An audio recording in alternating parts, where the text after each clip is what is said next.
ನಮಸ್ಕಾರ, ನ್ಯೂಸ್ 26ಗೆ ಸ್ವಾಗತ.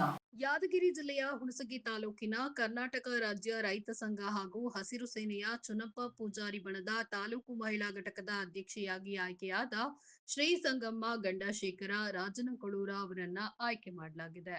ರಾಜ್ಯ ಪ್ರಧಾನ ಸಂಚಾಲಕರಾದ ಶ್ರೀ ನಾಗಯ್ಯ ಸ್ವಾಮಿ ದೇಸಾಯಿ ಗುರು ಹುಣಸಗಿ ಅವರ ನೇತೃತ್ವದಲ್ಲಿ ಆಯ್ಕೆ ಮಾಡಲಾಗಿದೆ.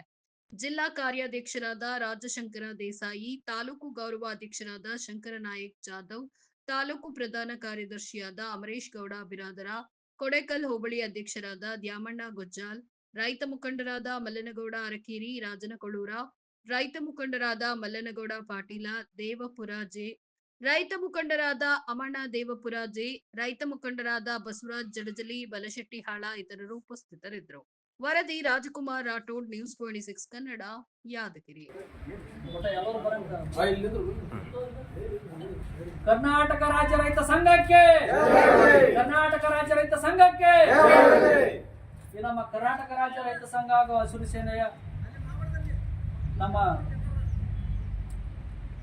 ಚುನಪ್ಪ ಪೂಜಾರಿ ನಮ್ಮ ರಾಜ್ಯಾಧ್ಯಕ್ಷರಾದ ಚುನಪ್ಪ ಪೂಜಾರಿ ಅವರ ನೇತೃತ್ವದಲ್ಲಿ ಹಾಗೂ ನಮ್ಮ ಶಶಿಕಾಂತ್ ಗುರೂಜಿ ಅವರ ನೇತೃತ್ವದಲ್ಲಿ ನಮ್ಮ ಕರ್ನಾಟಕ ರಾಜ್ಯ ರೈತ ಸಂಘ ಹಸಿರು ಸೇನೆ ಸದಾ ರೈತರ ಸೇವೆ ಮಾಡುತ್ತಾ ಮುನ್ನುಗ್ತಾ ಇದೆ.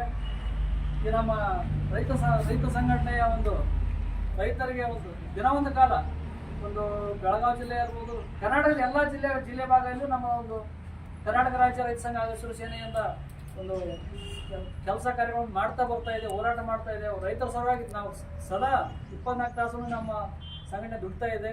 ಆದ ಕಾರಣ ನಾವು ನಮ್ಮ ಸಂಘಟನೆಗೆ ಬಂದಿರುವಂಥ ಸಹೋದರಿಗೆ ನಾವು ಹೇಳೋದಿಷ್ಟೇ, ಸಹೋದರ ಇರ್ಬೋದು ಮತ್ತು ಸಹೋದರಿ ಇರ್ಬೋದು, ನಾವೇನು ಹೇಳೋದಪ್ಪ ಅಂತಂದ್ರೆ, ನೀವು ಬಂದದ್ದು ನಮಗೆ ಹಾನಿ ಬಲ ಬಂದಂಗಾಗಿದೆ ಅಂತೇಳಿ ನಾವು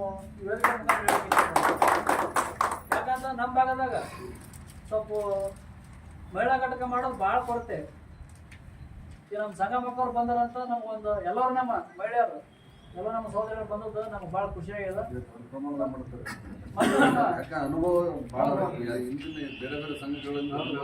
ಈ ನಮ್ಮ ಕರ್ನಾಟಕ ರಾಜ್ಯ ರೈತ ಸಂಘಕ್ಕೆ ನಮ್ಮ ಮಲ್ಲನಗೌಡ ರಾಜನಕೊಳೂರು ಅವರಿಗೆ ನಾವು ತುಂಬ ಹೃದಯ ಸ್ವಾಗತವನ್ನು ಮಾಡ್ತೀವಿ. ಮತ್ತು ನಮ್ಮ ಕರ್ನಾಟಕ ರಾಜ್ಯ ರೈತ ಸಂಘ ಹಸಿರು ಸೇನೆಗೆ ನಮ್ಮ ಮಲ್ಲನಗೌಡ ದೇವಪುರ ಅವರಿಗೆ ನಾವು ಸ್ವಾಗತವನ್ನು ಮಾಡ್ತೇವೆ. ಮತ್ತು ನಮ್ಮ ಕರ್ನಾಟಕ ರಾಜ್ಯ ರೈತ ಸಂಘಕ್ಕೆ ನಮ್ಮ ಅಮರೇಶ್ ಅಣ್ಣ ಅವರಿಗೆ ನಾವು ಸ್ವಾಗತ ಮಾಡ್ತೀವಿ.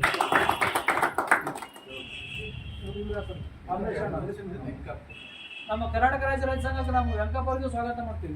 ಕಾರಣ ಏನಂದ್ರೆ, ನಾವು ಅಲ್ಲಿ ಆಗಲೇ ಹೇಳಿದೆ, ನಾವು ಎಲ್ಲರೂ ಸೇರಿ ರೈತ ಒಳ್ಳೆ ಮಾಡುವಂಥ ಕೆಲಸ ನಮ್ಮ ಮಾಡೋಣ. ಇನ್ನೊಂದು ವಿಶೇಷ, ಎಲ್ಲ ಸಂಘಟನೆ ಬೇರೆ, ನಮ್ಮ ಸಂಘಟನೆ ಏನಪ್ಪ ಅಂತಂದ್ರೆ ನಮಗೆ ಒಂದು ಯಾವುದೋ ಪೂರ್ವ ಜನ ಪುಣ್ಯ ಅದ. ಹಾಗಾಗಿ ಒಂದು ನಮ್ಮ ಸಂಘಟನೆಗೆ ಮೂರು ಕೊಡಾಕ್ತವ್ರನ್ನು ಕೇಳಿದ್ರು ನೋಡ್ರಿ ಸರ್, ಅವ್ರದ್ದು ಶ್ರೀರಕ್ಷೆ ಭಾಳ ಅದ ನಮ್ಮ ಸಂಘಟನೆ. ಮೊನ್ನೆ ಗುರ್ಲಾಪುರ ಹೋರಾಟದಲ್ಲಿ ನಾವೆಲ್ಲರೂ ಹೋಗಿದ್ದೀವಿ. ಆದ ಕಾರಣ ಮುಗಳಕೋಡ್ ಮಠದಿಂದ ಗುರ್ಲಾಪುರ ಹೋರಾಟಕ್ಕೆ 5,000 ಬೈಕ್ರಲ್ಲಿ ತಗೊಂಡು ನಮ್ಮ ಸಂಘಟನೆ ಬೆಂಬಲ ಕೊಟ್ಟರು. ಆಮೇಲೆ ನಾಡಿನ ಮಠಾಧೀಶರು ಬಸವಾದಿ ಶರಣರಿರ್ಬೋದು, ನಾಡಿನ ಅರಗುರು ಚರಮೂರ್ತಿಗಳ ಆಶೀರ್ವಾದ ಸಂಪೂರ್ಣ ಬೆಂಬಲ ನಮ್ಮ ಸಂಘಟನೆಗೆ ಇತ್ತು. ಆದ ಕಾರಣ ನಾವು ಹೇಳೋದಿಷ್ಟೇ, ತಾವು ಮಹಿಳೆಯರು ಇನ್ನೂ ಹೆಚ್ಚಿನ ಸಂಖ್ಯೆಯಲ್ಲಿ ತಾವು ನಮ್ಮ ಸಂಘಟನೆ ತರ್ತೀರಿ ಅಂತ ಹೇಳಿದ್ರೆ ಅದ್ರ ಮೇಲೆ ಭಾಳ ನಮಗೆ ಭರವಸೆ ಐತಿ. ಮತ್ತು ಸಹೋದರರಿಗೆ ನಾವು ಹೇಳೋದಿಷ್ಟೇ, ನಮ್ಮ ರಾಜನಕೊಳೂರು ಸಹೋದರ ಇರ್ಬೋದು, ಜಾಪುರ ಇರ್ಬೋದು, ಇನ್ನೂ ನಮ್ಮ ಎಲ್ಲರಿಗೂ ಇರ್ಬೋದು, ನಾವು ಸಂಘಟನೆ ಮಾಡ್ಲಕತ್ತೀವಿ ಅಂತಂದ್ರೆ ರೈತರೇ ಅವ್ರ ಹತ್ರ ಹೋಗಂಪ ನ್ಯಾಯ ಸಿಗುತ್ತಂತ ಒಂದು ಅವಕಾಶ ಎಲ್ಲರೂ ಬರ್ಲಕತ್ತಾರ. ಪ್ರತಿಯೊಂದು ರೈತರು ಬರ್ಲಕತ್ತಾರ. ನಮ್ದು ಆ ಕಷ್ಟ ಐತೆ, ನಮ್ದು ಈ ಕಷ್ಟ ಐತೆ, ನಮ್ದು ಏನೋ ಹೇಳಿದ್ರಿ ಇನ್ನ ಈಗ ದಲಾಳರು ಕಿರಿಕಿರಿ ಭಾಳ ಆಗ್ಯದ, ಏನೇನೋ ಸಾವಿರ ಕೊರತೆ ಅವ ರೈತಂದು. ಆದ ಕಾರಣ ನಾವೆಲ್ಲರೂ ಸೇರಿ ಒಂದು ಕಂಕಣಬದ್ಧವಾಗಿ ನಿಂತು ರೈತ ಕುಲವನ್ನು ಉದ್ಧಾರ ಮಾಡುವಂತ. ಇದಾಗಿತ್ತು ಟುಡೇ ನ್ಯೂಸ್ ಅಪ್ಡೇಟ್ಸ್. ಇನ್ನಷ್ಟು ಸುದ್ದಿಗಾಗಿ ನೋಡ್ತಾ ಇರಿ ನ್ಯೂಸ್ 26 ಕನ್ನಡ. ನಾವು ನಿಮ್ಮೊಂದಿಗೆ.